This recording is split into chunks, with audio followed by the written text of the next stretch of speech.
Welcome to the Talent Optimization Podcast, the go-to podcast for CEOs and HR professionals wanting to bridge the gap between the strategy and tactical implementation of talent optimization within their organizations. Through interviews, predictive index, and personal experience, your host, Tracy Shirk, helps you discover the facets of talent optimization from both a CEO and HR perspective to truly create the dream team for your organization. Are you ready? Let's get started. We are in the middle of all of these layoffs. I don't know about you, but there's something in the energy that is happening right now as we record this podcast in March of 2023. So my name is Tracy Shirk, and I'm the Chief Talent Officer here at Elevated Talent Consulting. And as we look at the layoffs that are happening, what is happening with folks' well-being in the cultures inside of organizations? And the short answer is most organizations, not so good. So today I have a very special guest on the podcast with me, Donna, and we are going to chat a bit about the importance of a coaching culture and how we can create that even when things aren't going incredibly great. So Donna, welcome to the show. Hi, thank you so much for having me. You know, I love talking to you, one of my favorite humans. Absolutely. And so Donna, do you want to just give us a little bit of a background about you, the recruitment career into the coaching that you're doing, and how you're seeing this kind of manifest both positively and negatively right now? Yes. So I had a 30-year career working for, most people, older people know Monster Board and Monster, but I worked for the agency portion. So we were an ad agency and software company focused on talent acquisition and the human capital industry. So all my background is in, helping companies hire great talent. And then I left in 2019 and became an executive coach. My daughter had graduated college. My son was graduating. And I was like, what do I want to do in this next phase of my life? And somebody recommended coaching. And day one of my coaching program, I was like, yep, this is it. And I have never looked back. But many of my clients, I don't specifically call myself a career coach because I think there's so much inner work that needs to happen with a lot of my clients that if they're only coming to me for resume review or interviewing tips, I'm not the right person for them. Like, I need to work on your inside to see how you show up confidently. I want to do that work. And so a lot of my clients are in transition. I'm certified as an executive coach in leadership and transition. And this is just a brutal time for a lot of my clients who are in between jobs. It's just because if you're not laid off, you're worried about it. And if you are laid off, you're like listening to the news and there are throngs of people out there. And how do you stand out in a very crowded field? So it's quite an interesting time. Yeah. So let's talk a little bit about how leaders inside of organizations, which is our audience, right? As the executive leaders, business owners, and then the HR folks inside of organizations, how they can create a coaching culture, especially during, moments and times of significant change. And let's just start with, what is a coaching culture? To me, a coaching culture is less about performance in your job and more about professional growth and development.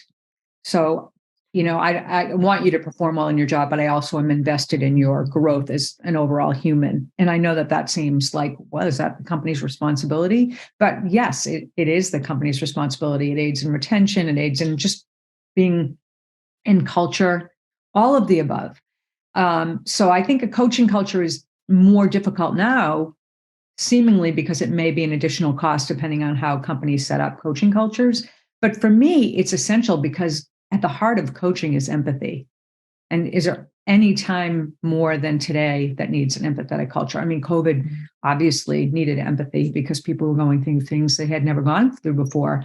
First, we have the great resignation, quiet quitting, quiet hiring, and now we have layoffs on a scale that we have not seen since I don't even know when. So I think leading with empathy is why I think the coaching culture is so important. And I think the best leaders are empathetic. So let's just talk about self-awareness for a minute, because so often there's a distinction between, hey, I think I'm being incredibly empathetic, and yet my team sees me as not empathetic at all. So let's just chat a little bit about self-awareness and how a coaching culture has so much to do with being aware of how you are showing up in the day-to-day, and then how that translates to how we share that. Yeah. So I think I could answer this question a couple different ways, but I coach with this other woman who used to be a CMO, and she learned this question that in her one-on-ones, the leaders would ask, what do I need to apologize to you for this week?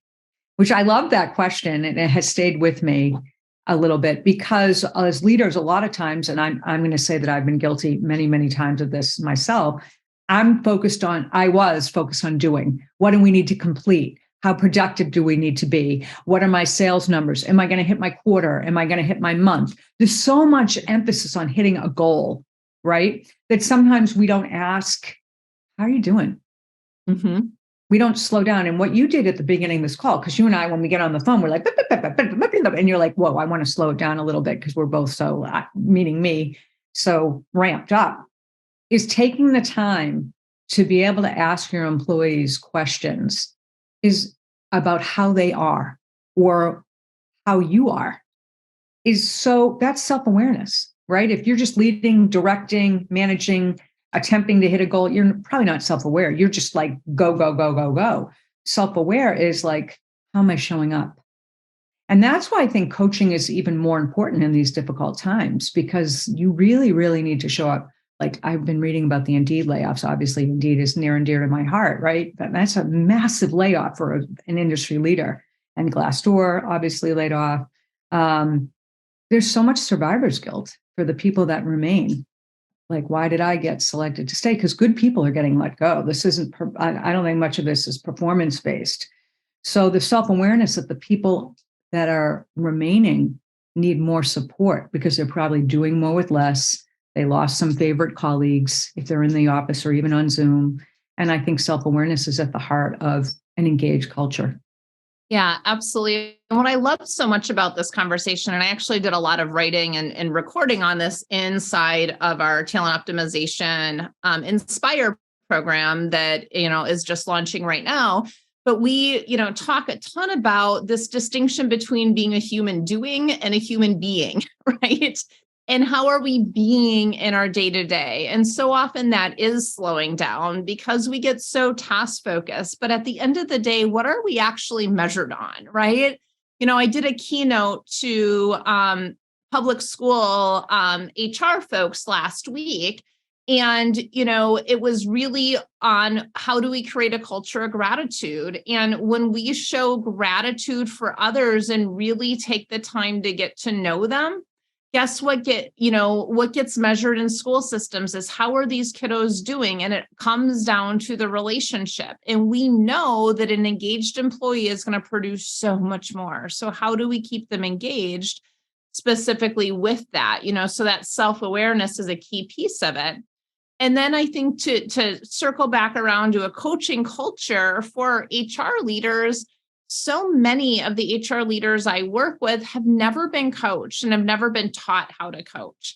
And so, it's a whole module inside of our program. But as we kind of look at this, I think one of those keys to creating a coaching culture is first knowing what is actually coaching. So do you want to talk a little bit about that? Yeah, I think that's really such a great topic. For me, I'm coming out with a book you mentioned called Unsuccessfully Successful, which is, I had a very storied career working for one of the world's largest advertising and communications and software companies. And I very often didn't feel like enough. That wasn't on my company, it was on me. And so the reason that coaching would have helped me, to go back to your question, is because what was driving me? What was motivating me? And if I knew that, if somebody had worked with me on that, I think I would have been able to breathe. I would have been able to be a little more authentic. And so I think coaching gives, and I try to stay away from coachy terms, but this term really works for me. And I'm curious what you think, is giving space just to be. We don't often give employees space to just figure out their stuff. We want them to be top performers. We want them to drive revenue. We want them no turnover, keep clients, sell, whatever business you're in, there's a performance metric, but is there a people metric? Right. And, I know you're going to talk to Matt in a couple, whenever you're going to talk to him. And I know he talks a lot about, Matt Pepsel, a lot about that. But I think coaching just allows the person to just feel seen and heard. And you said that earlier. And I don't think there's anything more important than that. Absolutely. So I'm going to back up for our listeners for a second that are going, what's holding space?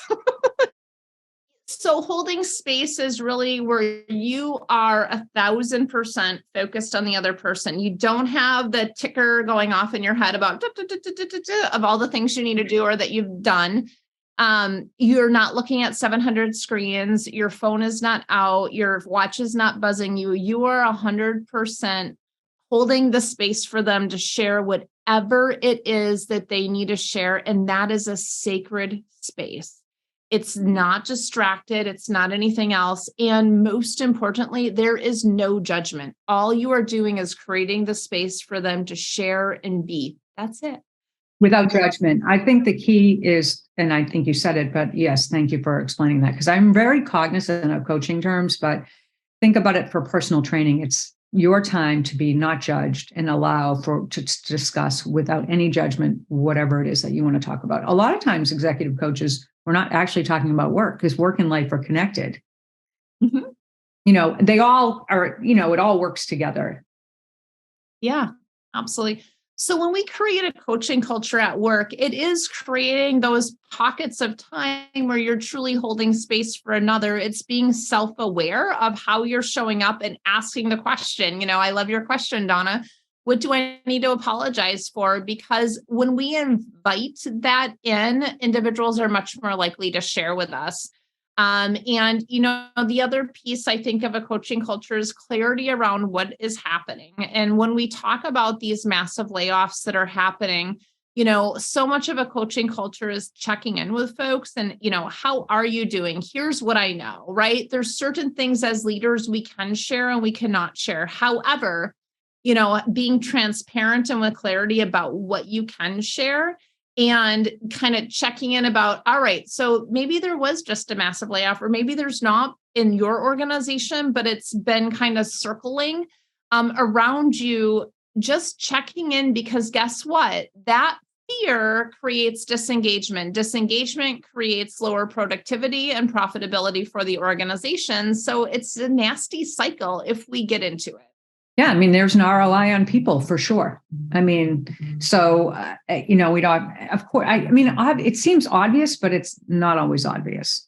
Right. The other part I like about your clarity comment is when I started, when I first went to my coaching program now over 4 years ago, I remember thinking that I was coaching as a manager, but there's such a vast difference between coaching and managing. So as we talk about a coach, you can say I have a great manager.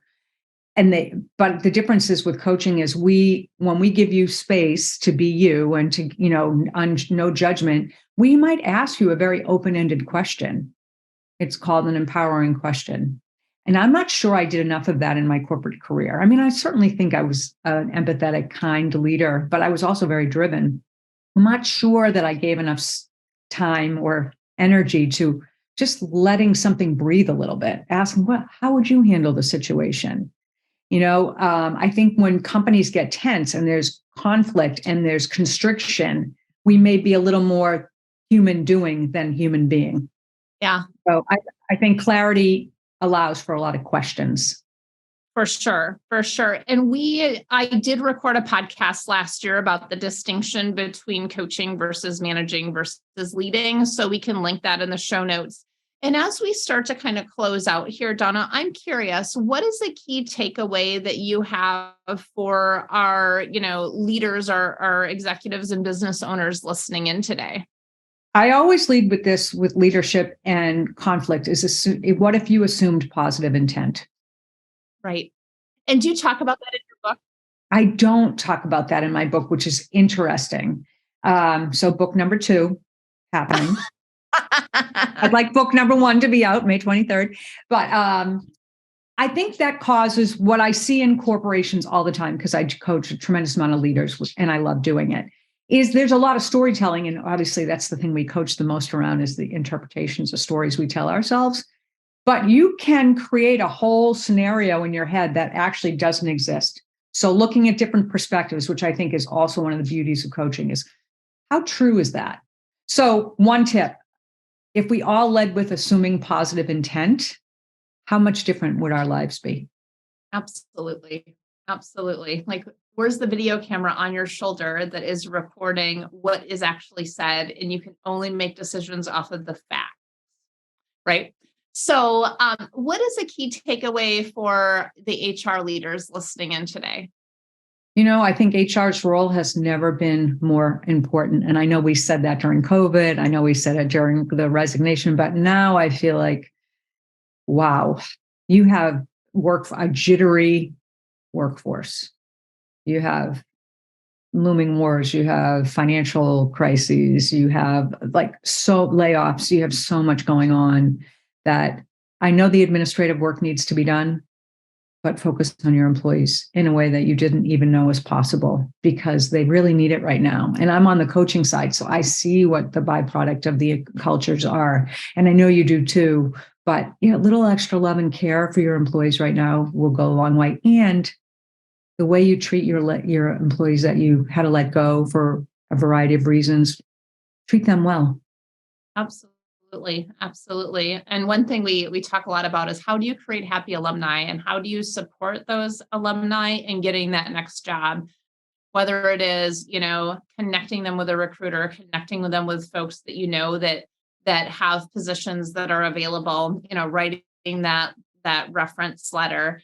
Maybe it's providing an opportunity to take a course or whatever that is that's going to move them forward and give them that momentum and that hope that, hey, there is that next best thing out here. Yeah, it's empathy. Yeah, for sure. Mm-hmm. For yeah, sure. I think this is a really difficult time to be an HR person. There are no simple answers. So I want to say that I throw my support to HR departments everywhere that are doing a lot more with a lot less, with, it's almost like the perfect storm for HR. So I have a lot of empathy for those jobs as well. Absolutely. And there's a huge impact. And so, for those of you listening, you have a tremendous responsibility right now, because there's a tremendous amount of impact that you make just by how you are being and how you show up every single day. So with that, Donna, thank you so much for joining us. We will link to your book in the show notes, along with how to find you. And again, our Inspire program is launching in April. And if you are interested in potentially looking at and saying, hey, how do I inspire the people inside of my organization to be engaged in their work and be that as a leader, also learning some coaching for HR, that is also available in the show notes. So thank you so much for being with us, and we will see you next week. Thank you, Tracy. You're the best. Thank you for joining us on this episode of the Talent Optimization Podcast. You'll find more tools and resources for CEOs and HR professionals looking to bridge the strategies versus implementation gap of talent optimization at elevatedtalentconsulting.com. We've also created a free, valuable resource for you to begin bridging the gap called the Talent Optimization Foundation Membership Program. You can access it for free at elevatedtalentconsulting.com/foundation. Be sure to tune in next week for another episode to learn more about talent optimization and creating a dream team for your organization.